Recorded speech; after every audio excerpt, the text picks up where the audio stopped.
अच्छा अच्छा, मैंने आप लोगों को reflection on the reawakening is पढ़ा दिया है पूरा या नहीं? पढ़ाया ही नहीं है। अच्छा ठीक है ठीक है, alright, thank you.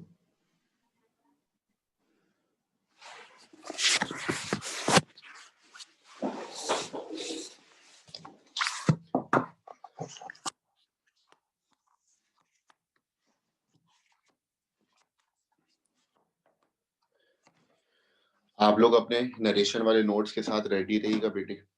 Changing of pronoun मैंने आप लोगों को बता दिया था, तो जरा नोट नंबर 4, 5, 6 को जरा एक दफा देख लें। मैंने WH के एक सवाल जो बताया था, where do we do changing in narration, हम नरेशन में चेंजिंग कहाँ करते हैं, तो मैंने इसका जवाब बताया था ओनली इन रिपोर्टेड स्पीच। तो then we started the changing rules there. तो मैंने आपको बताया था कि इन रिपोर्टेड स्पीच का मतलब क्या होता है, that part which is inside the inverted commas बेटे। अगर रिपोर्टेड स्पीच के अंदर प्रोनाउन फर्स्ट पर्सन होगा तो that will be change with the subject of reporting speech. और मैंने ये बताया था कि in reported speech if the pronoun is second person तो that will be change with the object of reporting sorry, in reported speech if the pronoun is second person so it will be changed with the object of reporting speech, and in reported speech if the pronoun is third person so that will never be changed। ठीक है। और फिर मैंने आपको ये भी बताया था कि चेंजिंग का रूल याद रखिएगा, जो प्रोनाउन जिस केस में होगा उस केस में चेंज करेंगे, यानी जिसकी जिससे दोस्ती होगी उसको उससे मिला देंगे। यहां तक की बातें मैंने आपको बताई हुई थी।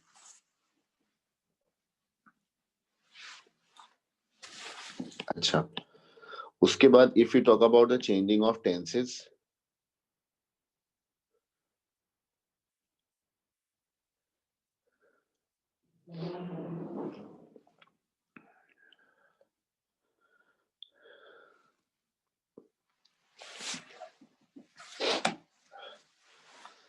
तो चेंजिंग ऑफ टेंसेस के अंदर you can see that screen being shown to you people. यही चीज आप लोग के पास नोट्स में भी लिखी है बेटे, कि अगर रिपोर्टेड स्पीच के अंदर if we need to bring a change, अगर रिपोर्टेड स्पीच में हमें कोई चेंज करना पड़ेगा तो प्रेजेंट के जितने भी टेंसेस होंगे that will be change into past tenses respectively. Respectively का मतलब ये होता है कि प्रेजेंट का जो टेंस होगा पास्ट के उसी टेंस के अंदर हम चेंज करेंगे।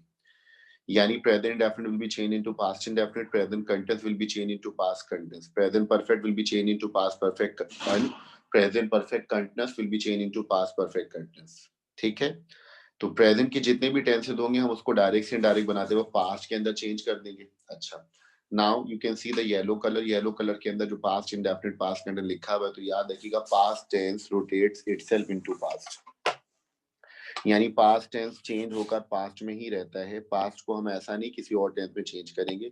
होगा क्या, तो आप देख सकते हैं 2 arrows have been made there. Past indefinite अगर होगा तो उसको हम चेंज करेंगे पास्ट परफेक्ट में, you can check it out. और पास्ट कंटिन्यूअस होगा तो उसको हम चेंज कर देंगे पास्ट परफेक्ट कंटिन्यूअस टेंस के अंदर। आई रिपीट बेटे, पास्ट टेंस जो होता है it rotates itself into past, past tense rotate होता है पास्ट के अंदर ही। ठीक है।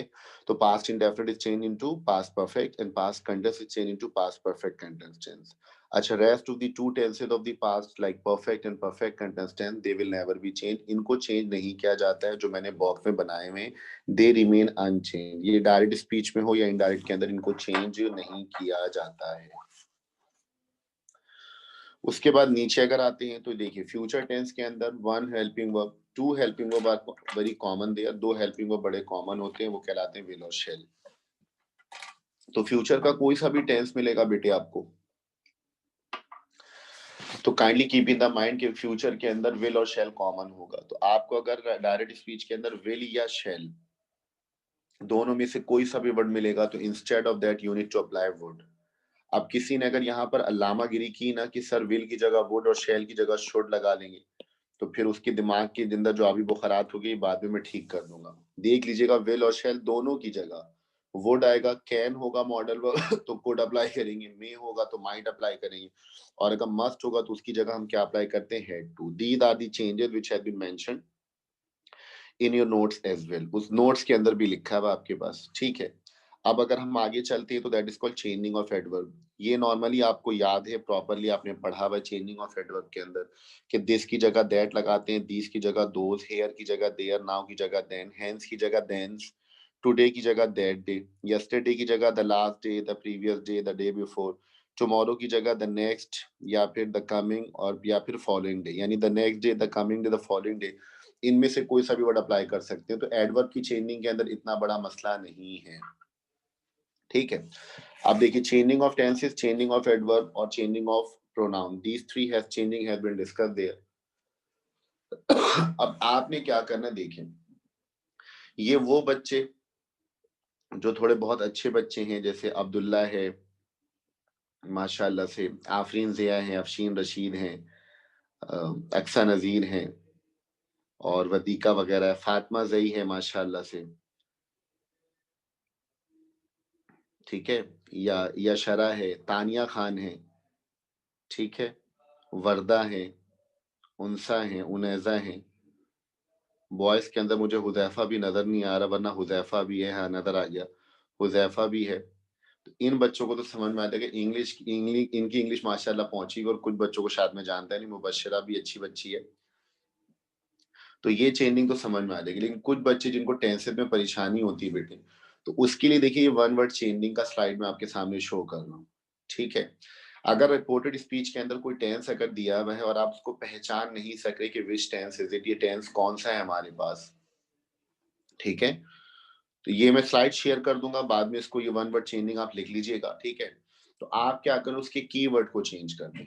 अब अगर क्लास में होते तो बाकायदा मदरसे के बच्चों की तरह मैं आपको याद करवाता। आप देखिए, ब्लू कलर से आपके पास चार चीजें लिखी हुई, येलो से चार लिखी हुई, ग्रीन से दो लिखी हुई, रेड से चार लिखी हुई, ठीक है। एक एरो के लेफ्ट पर, एक एरो के राइट पर है, तो आप देख सकते हैं। अगर आपको वर्ब की फर्स्ट फॉर्म मिले, change into second form, is am are मिले, change into was were, has have की जगह हैड लगा दीजिएगा, चेंज कर दीजिएगा, हैज हैव बीन की जगह हैड बीन लगा दीजिएगा, ठीक है। तो वर्ब की सेकंड फॉर्म अगर मिले तो हैड लगाकर उसी वर्ब की थर्ड फॉर्म लगाएंगे, ये येलो कलर से आप देख सकते हैं एरो बना हुआ है। अगर वर्ब की सेकंड फॉर्म मिले तो हैड लगाकर verb third form, was verb मिले उसकी जगह आप हैड बिन लगा दें, हैड मिले तो हैड को वैसे ही लिख दें, हैड बिन मिले तो उसको वैसे ही छोड़ दें, ठीक है। डू डज नॉट मिले तो उसकी जगह डिड नॉट अप्लाई कर लें, अगर डिड नॉट हो हैड नॉट के साथ वर्ब की थर्ड फॉर्म अप्लाई कर लें। विल शैल की जगह वुड लगा ले, कैन की जगह कुड आएगा, मे की जगह माइट आएगा, मस्ट की जगह हैड टू आएगा। मैं एक दफा रिपीट कर देता हूँ रिदम के अंदर। वो आपकी first form change into second form, ठीक है। ब्लू और येलो को देखते रहिएगा, ब्लू का पहला वर्ब फर्स्ट फॉर्म में चेंज इनटू सेकंड फॉर्म, और अगर सेकंड फॉर्म हो तो हेड के साथ वर्ब की थर्ड फॉर्म, ठीक है, इसमें चेंज कर देंगे। और अगर हेड की थर्ड फॉर्म होगी, हेड प्लस थर्ड फॉर्म होगा, तो उसको हम चेंज नहीं करेंगे। इसी तरीके से इज एम आर होगा तो उसको चेंज कर देंगे वॉज वर्ब में, लेकिन वॉज वर्ब होगा तो उसकी जगह लगाएंगे हैड बिन, और अगर हैड बिन होगा तो इसको चेंज नहीं किया जाता है, इसको ऐसी कॉपी कर देंगे। हैज हैव होगा उसकी जगह हैड अप्लाई कर लेंगे, हैड होगा उसको हम चेंज नहीं करेंगे। ग्रीन से जो लिखा हुआ डू डस की जगह डिड नॉट आता है, डिड नॉट होगा तो हैड नॉट के साथ वर्ब की थर्ड फॉर्म लगा लेंगे, और अगर had not plus third form होगा तो हम उसको चेंज नहीं करेंगे। विल शैल होगा उसकी जगह वुड लगा लेंगे, वुड होगा तो चेंज नहीं करेंगे, वुड अपनी जगह सेम रहेगा। कैन होगा तो उसको डायरेक्ट से इनडायरेक्ट बनाते हुए कुड करेंगे, लेकिन कुड लिखा हुआ होगा तो उसको हम चेंज नहीं करेंगे। मे की जगह माइट लगाएंगे, माइट होगा तो हम उसको चेंज नहीं करेंगे। मस्ट की जगह हैड टू लगाएंगे, और अगर हैड टू पहले से लिखा हुआ होगा डायरेक्ट स्पीच के अंदर तो हम उसको चेंज नहीं करेंगे, ठीक है। तो ये वन वर्ड चेंजिंग है जो आपके नोट्स में नहीं लिखी हुई बेटे। इसको मैं जब ग्रुप पर शेयर करूंगा तो उसको आपने कॉपी कर लेना, एज इट इज कॉपी कर लीजिएगा जिस तरह मैंने लिखा है। अब मैं जरा स्लाइड को चेंज करूंगा, ठीक है। यानी मैं आप लोग को चेंजिंग ऑफ नरेशन के अंदर changing of pronoun, changing of tenses, changing of adverb, everything has been mention out there.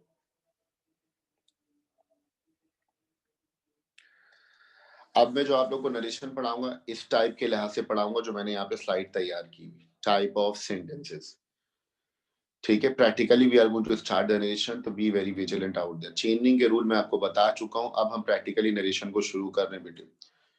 तो देखिए, टाइप ऑफ सेंटेंसेस में क्या लिखा हुआ है हमारे पास कि we have basically 5 type of sentences in whole English. English के अंदर बेसिक 5 किस्म के जुमले होते हैं। assertive sentences, interrogative sentences, imperative sentences, exclamatory sentences, optative sentences. I repeat, assertive sentences, interrogative sentences, imperative sentences, exclamatory sentences, optative sentences. Once more, I repeat, assertive sentences, interrogative sentences, imperative sentences, exclamatory sentences, an optative sentence. अगर कोई आपसे पूछता है, कोई तो आपसे पूछेगा नहीं, आपको पता किसी को इतनी अकीदत मोहब्बत या शफकत तो नहीं है अपने बच्चों से, तो ये कोई का नाम तकी अत्तारी यही पूछेंगे कभी भी क्लास के अंदर, तो आपको जवाब देना पड़ेगा कि we have basically 5 type of sentences in English. English में बेसिकली 5 किस्म के जुमले होते हैं, असर्टिव, इंटेरोगेटिव, इंपेरेटिव, एक्सक्लेमेटरी और ऑब्जेक्टिव सेंटेंस। और टोटल अगर बात की जाए तो हर एक की दो दो टाइप होती है, असर्टिव की भी दो टाइप होती है, इंटेरोगेटिव की भी दो टाइप होती है, इंपेरेटिव की भी। तो ये मैं आपको डिटेल आपको पढ़ा दूंगा। अब मैं क्या करूंगा, एक एक करके अलग अलग आपको क्लासिफाई करता हूँ, ठीक है, एक एक को अलग अलग करके क्लासिफाई करूंगा। अब मैंने क्या किया बेटे, सबसे पहले लिखा असर्टिव सेंटेंस, यानी इन्वर्टेड कॉमास के अंदर अगर असर्टिव सेंटेंस मिलेगा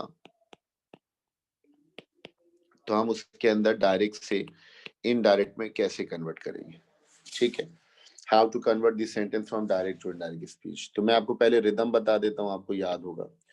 ये देखिए, जो वर्ड असर्टिव है ना, this word has been taken from the assert, इससे एक वर्ड बनता है असर्शन, नाउन कहलाता है। ये वर्ब है पार्ट्स ऑफ स्पीच के लिहाज से, ये पार्ट्स ऑफ स्पीच कहलाते हैं, that is called a noun. And one more word which is mentioned inside the inverted comma, that is called assertive, ये पार्ट्स ऑफ स्पीच के लिहाज से एडजेक्टिव कहलाता है।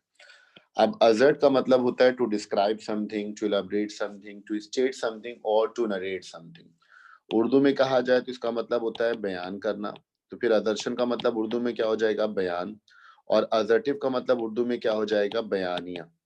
इसका मतलब ये हुआ बेटे कि असर्टिव सेंटेंस को उर्दू में क्या कहा जाएगा, बयानिया। और सेंटेंसेस के मायने क्या हो जाएंगे, जुमले। तो असर्टिव सेंटेंसेस का मतलब उर्दू में हो जाएगा बयानिया, जुमले। और याद रखिएगा, दुनिया के अंदर जितनी भी जबानें बोली या समझी जाती हैं उनके अंदर असर्टिव सेंटेंस अलग अलग नाम से मौजूद होते हैं, लेकिन होते दो हैं। तो याद रखिएगा, assertive sentences have two types, इसकी दो टाइप्स होती है, one is called positive, second is called negative. क्योंकि बयान जो होता है या तो पॉजिटिव होगा या फिर नेगेटिव होगा, मुस्बत बयान होगा या मनफी बयान होगा। इंटेरोगेटिव कभी बयान नहीं होता, क्योंकि अगर इंटेरोगेटिव है, अगर वो सवालिया है तो बयान नहीं होगा, और अगर बयान है तो सवाल नहीं होगा, ये याद रखिएगा। तो assertive sentences are basically categorically divided into two parts. Assertive दो किस्म के होते हैं, पॉजिटिव और नेगेटिव। जुमला किसी भी टेंस का हो बेटे, whatever the modal verb you have got, whatever the structure you have got off the sentence, but if the sentence positive and negative, अगर पॉजिटिव है या फिर नेगेटिव है, तो उन दोनों सूरतों में इसकी रूट फॉर्म असर्टिव कहलाती है, बस ये याद रखिएगा। अगर मैं कहूंगा I am teaching English to my student, अब I am teaching English to my student, ये पॉजिटिव स्टेटमेंट है, पॉजिटिव आदर्शन है।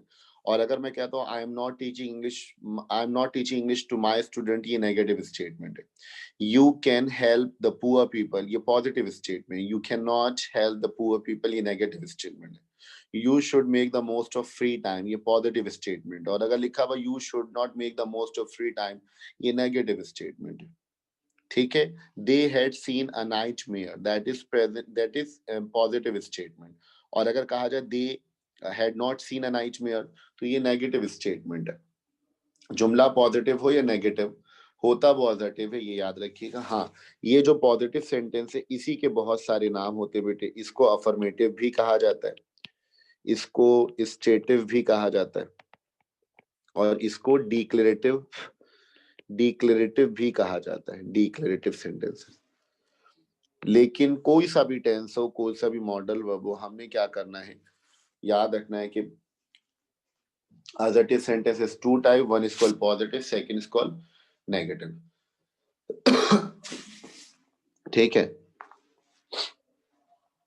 अच्छा, अब इन्वर्टेड कॉमा के अंदर अगर असर्टिव सेंटेंस हो, अब असर्टिव सेंटेंस को हमने पहचान तो लिया है, तो हम जब डायरेक्ट से इनडायरेक्ट बनाएंगे तो which rule should be implemented, तो याद रखिएगा उस वक्त हम क्या करेंगे, आई एम सॉरी, ये जो सेड टू होगा इसकी जगह हम लगाएंगे क्या, टोल्ड। इसको हम कन्वर्ट कर देंगे सेड टू को टोल्ड के अंदर, या फिर सेड टू को वैसे ही लिखा छोड़ देंगे, सेड टू। लेकिन this rule will be implemented when we have got the assertive sentence. Assertive के अलावा कोई और टेंस, कोई और सेंटेंस होगा, उसका रूल अलग है। अभी हम सिर्फ असर्टिव की बात करें तो सेड टू की जगह आ जाएगा या तो टोल्ड, या फिर सेड टू को हम वैसे ही छोड़ देंगे। और ये जो कोमा, इन्वर्टेड कोमा है ना, जिसके चक्कर में हमारे बच्चे कोमे में चले जाते हैं, तो उसकी जगह पर अप्लाई करेंगे बेटे दैट, बस। बाकी प्रोनाउन की चेंजिंग, टेंसेस की चेंजिंग अपनी जगह पर कंसिस्टेंट है, nothing will be differentiated that moment.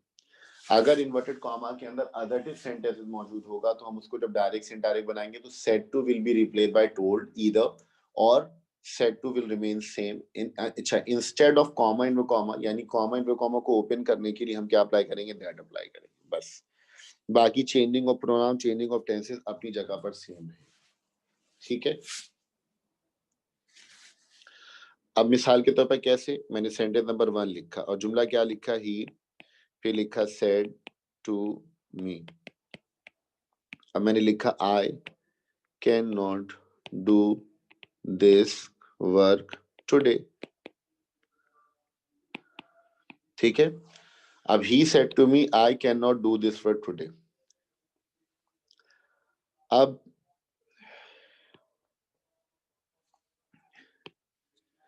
इसका डायरेक्ट से इनडायरेक्ट बनाएंगे तो मैं कुछ चीजें ड्रॉ कर रहा हूं लेकिन मिटा दूंगा इसको मैं। ये क्या कहलाएगा, रिपोर्टिंग स्पीच। ये क्या कहलाएगा, रिपोर्टेड। क्यों, क्योंकि ये इन्वर्टेड कॉमास के बाहर है, दैट्स व्हाई रिपोर्टिंग, और जो इन्वर्टेड कॉमास के अंदर वो रिपोर्टेड स्पीच है। अच्छा, रिपोर्टिंग स्पीच कौन से टेंस में, पास्ट में, तो अंदर हम सारी चेंजिंग करेंगे। लेकिन ये जो जुमला लिखा हुआ आई can not do this work today, अगर मैं पूछूं कि ये पॉजिटिव है या नेगेटिव तो आप कहेंगे सर ये पॉजिटिव है, ऐसा ही है। नहीं नहीं नहीं सर ये तो नेगेटिव है क्योंकि नॉट आ रहा है। तो मेरा बेटा, जुमला पॉजिटिव हो या नेगेटिव दोनों सूरतों में होता क्या है, वो असर्टिव होता है, ठीक है। जुमला पॉजिटिव हो या नेगेटिव हो दोनों सूरतों में वो क्या कहलाता है, असर्टिव कहला रहा होता है। क्लियर है। अब हम क्या करेंगे, जब इसको डायरेक्ट से इनडायरेक्ट बनाएंगे तो ये वाला रूल इंप्लीमेंट करेंगे जो हमने यहाँ पर लिखा हुआ है, ये वाला। अब इसको जब डायरेक्ट से इनडायरेक्ट बनाया तो मैंने लिखा ही, सेड टू की जगह लिखा मैंने टोल्ड, फिर मैंने लिखा मी, और कॉमा इन कॉमा को हटाने के लिए मैंने दैट लगा दिया। क्लियर है। अब मैं चाहूं तो सेट टू को वैसे ही छोड़ सकता हूँ, लेकिन मैंने आपको समझाने के लिए ही टोल्ड मी दैट। अब आई फर्स्ट पर्सन प्रोनाउन, इसको चेंज करेंगे ही से। ये भी सब्जेक्टिव केस, ये भी सब्जेक्टिव केस, तो यहाँ लिख दिया ही। अभी बताया कैन की जगह क्या आएगा, कुड, तो लिखेंगे he could not do this की जगह क्या आता है, दैट, फिर लिखा वर्ड, और टुडे की जगह क्या आता है, दैट डे, फुल स्टॉप। बन गया डायरेक्ट से इनडायरेक्ट। यानी ही सेड टू मी, उसने मुझसे कहा आई can not do this work today, मैं ये काम आज नहीं कर सकता। ये उसकी बात है, मेरी बात नहीं है। लेकिन जब मैं आपको बोलूंगा या आप मुझे बोलेंगे या हम किसी और को बोलेंगे तो हम यही कहेंगे he told me that he could not do that work that day, he could not do that work that day. उसके बाद में चलता हूं अगले जुमले की तरफ। सेंटेंस नंबर 2 लिखा हुआ है, शी सेड टू हर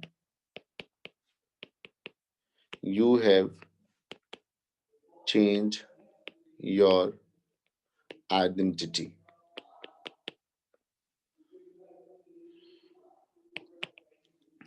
अब she said to her you have change your identity, ये कौन सा जुमला है, पॉजिटिव है। तो मेरा बेटा जुमला पॉजिटिव हो या नेगेटिव हो दोनों सूरतों में है तो असर्टिव ना। रूल कौन सा इंप्लीमेंट करेंगे, मैंने लिखा शी, सेड टू की जगह लगाया टोल्ड, फिर लिखा हर और कॉमा इन कॉमा लगा दिया दैट। तो she told her that, you second person pronoun है, ऑब्जेक्ट से चेंज होगा, रिपोर्टिंग स्पीच के हर। अब ये सब्जेक्टिव केस है और ये ऑब्जेक्टिव केस है, तो इन दोनों की आपस में दोस्ती नहीं हो सकती, तो हम हर का सब्जेक्टिव केस लिखेंगे शी। अच्छा, हैव की जगह क्या आता है, हेड। हैव की जगह क्या आएगा हमारे पास, हेड, तो मैंने लिखा she told her that she had. फिर लिखेंगे चेंज्ड, योर की जगह हर से चेंज करेंगे तो हर, और फिर क्या लिखेंगे, आइडेंटिटी। यानी she told her that she had change her identity. बन गया डायरेक्ट से इनडायरेक्ट।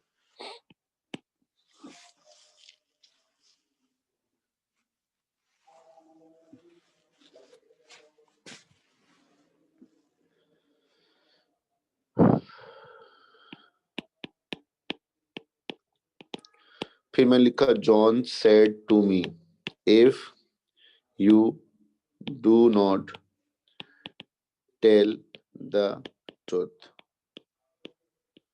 ठीक है, आई विल पनिश यू, ठीक है। John said to me if you do not tell the truth I will punish you. अब इसके अंदर देखिए, if you do not tell the truth ये नेगेटिव जुमला है, I will punish you positive हो। जुमला पॉजिटिव हो या नेगेटिव दोनों सूरतों में वो कहलाता तो असर्टिव है। तो हम क्या करेंगे, हमने लिखा जॉन, सेड टू की जगह लिखा मैंने टोल्ड, फिर मैंने लिखा मी। तो जॉन टोल्ड मी, और फिर मैंने क्या लिखा, दैट। कॉमा इन पे कॉमा को ओपन कर दिया, फिर मैंने लिखा इफ। अब यू चेंज होगा मी से यहाँ पर, तो क्या आ जाएगा, आई। और डू नॉट और डज नॉट की जगह डिड नॉट लगाते हैं, अभी मैंने बताया। तो मैंने क्या लिखा, if I did not tell the truth, comma. I को चेंज करेंगे जॉन से, क्योंकि ये I first person pronoun reporting speech के सब्जेक्ट से चेंज हो जाएगा। तो ही की, जॉन की जगह ही प्रोनाउन आएगा, और विल शैल की जगह क्या लगाते हैं, वुड। तो जुमला क्या बनेगा, ही वुड पनिश। और यू को चेंज करेंगे मी से, तो ये भी ऑब्जेक्टिव केस है, ये भी ऑब्जेक्टिव केस है, किसी और को बुलाने की जरूरत ही नहीं, हम जुमला लिखेंगे मी। यानी जुमला क्या बनेगा, John told me that if I did not tell the truth he would punish me. ये इसका डायरेक्ट से इनडायरेक्ट बन जाएगा।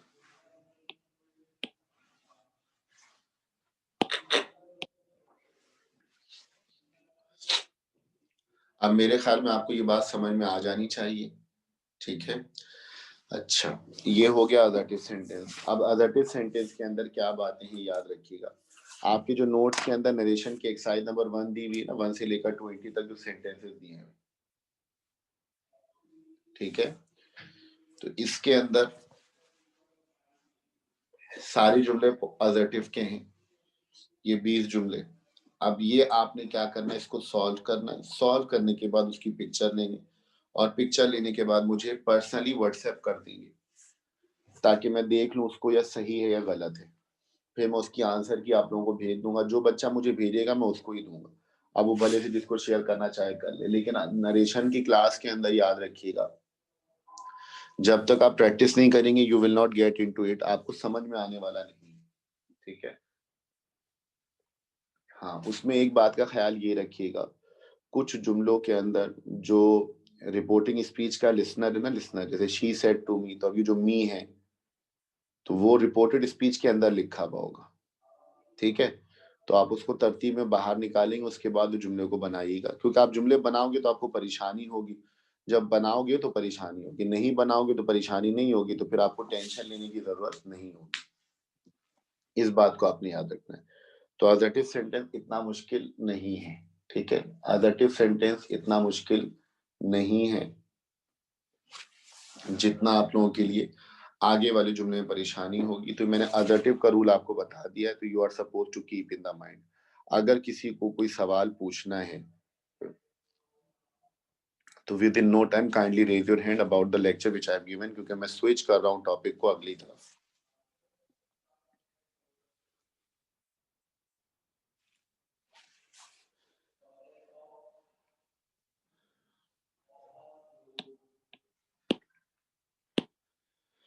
ऑल राइट, अब हम चलते हैं अगले लेक्चर की तरफ।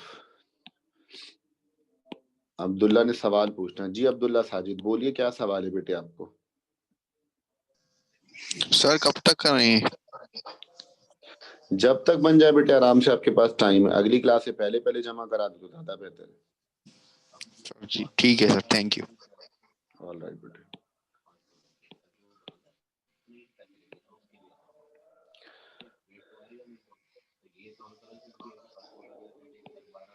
उनसा हमीद, आप बताइए बेटे, कुछ कहना चाह रहे हो आप।